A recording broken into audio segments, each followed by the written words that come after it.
they add, sa ngayon, ang UP, dati, kung doormat dati, ngayon, they add, ano na rin, credibility. Pag sinalihan ka ng UP, they add seriousness sa tournament. They add, ano na rin ng UP, pag nilaroan ka, plus si Lasal, plus si Ateneo.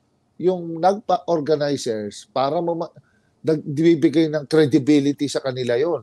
Nagbibigay ng, sa organizer standpoint, nagbibigay ng credibility, tumitibay. Paano mo nayayaya mga yan? So, tumitibay ka lalo as an organizer. Pero pagka ganyan, bumaback out ang teams ng ganun-ganun na lang, dapat siguro, para naman maprotektahan yung ipinaglalaban ng liga na yan, bultahan nila.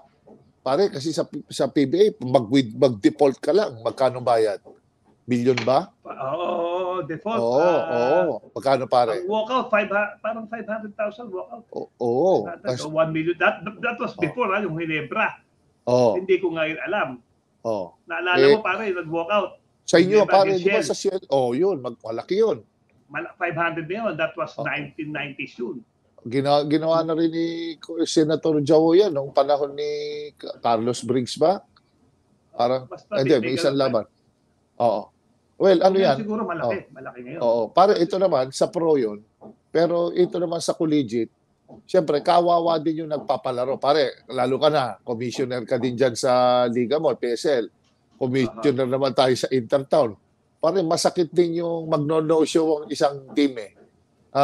Parang kulang, parang nagkakaroon ng in a way, parang nagkakaroon ng hindi naman disrespect kasi eskwela naman din yon.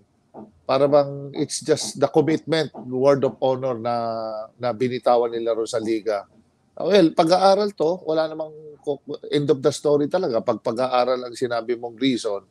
Pero ano lang, next time, ano nila dapat, you have to make sure kung ano talaga ang ang stand mo pag sumasali ka. Kasi at sa mga nagpapaliga naman dapat matindi din ang sanction pagka ikaw nag-fold up ka, nag-disband ka, umayaw ka para hindi magkaroon ng president na iiwan-iwanan ka na lang, kawawa din yung mga nagpapaliga diyan.